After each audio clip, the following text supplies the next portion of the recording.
الحمید مولانا مولانا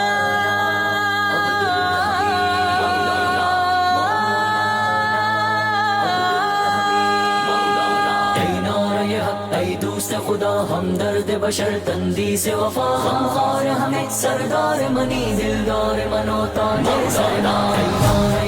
ای دوست خدا همدرد بشر تندیس وفا غمخوار ہمیں سردار منی دلدار منو تاج سرنا گفتار تو نیک ای مرشد دین گفتار تو نیک ای مرشد دین پیغام تو صلح و مهر و صفا پیغام تو صلح و مهر و صفا سرمایه ایرانی و بلوچ محبوب دل رنجیده ما مولانا ای دوست خدا همدرد بشر تندیس وفا غمخوار ہمیں سردار منی دلدار منو تاج سر ما شیخ الاسلام مولانا شیخ الاسلام مولانا اے راستی پل ایمان بہار اے راستی پل ایمان بہار میں حق کے روپ میں زرد تبار میں حق کے روپ میں زرد تبار تو رہبر تو رہشون میں تو یقین تی پشت ہزار مولانا ای دوست خدا همدرد بشر تندیس وفا غمخوار ہمیں سردار منی دلدار منو تاج سر ما مولانا عبدالحمید مولانا مولانا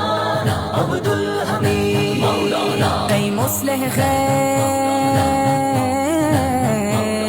اندیش جهان ای مصلح خیر اندیش جهان هر نطق تو از قرآن خداست هر نطق تو از قرآن خدا آرام و سبک بالم به قفس آن لحظه که دستانت به دعا مولانا ای دوست خدا همدرد بشر تندیس وفا غمخوار ہمیں سردار منی دلدار منو تاج سر ما مولانا عبدالحمید مولانا مولانا عبدالحمید مولانا اے عبد حمید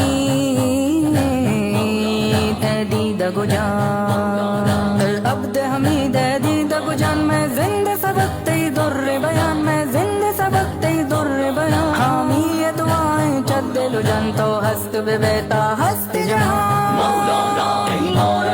ای دوست خدا همدرد بشر تندیس وفا غمخوار ہمیں سردار منی دلدار منو تاج سر ما مولانا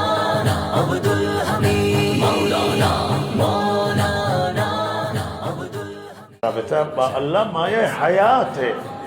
مایہ زندگی ہے برای ما و ارتباط با حضرت رسول صلی اللہ علیہ وسلم مایہ حیات ہے برای ما و ملت ما و رابطہ ملت با اللہ برقرار رابطہ ملت با خدا برقرار و کار کنید عزیزان که عمر بری امور وفا نیست امروز هستیم فردا معلوم نیست که کجایی زندگی را فرصت بدانید زندگی را غنیمت بدانید و همت کنید تلاش کنید علم نشر کنید دانش نشر کنید کار کنید بیداری علما حضور علما در میان مردم حضور علما در میان طلاب مکاتب مدارس این مایه حیات مسلمین ای روزن صبح امید ای طبیب سینه های زار و حیران مرحبا پیرو خط محمد صادق الوعد الامین شوکت و شان و وقار ملک ایران مرحبا شوکت و شان و وقار ملک ایران مرحبا آمدی جانم فدایت از دیار عاشقان از حجاز آن سرزمین وحی و قرآن مرحبا. شیخ الاسلام رهبر فرزانم خوش آمدی، نور می بارد زدی دارد به چشمان مرحبا. نور می بارد زدی دارد به چشمان مرحبا. ما همان صحرا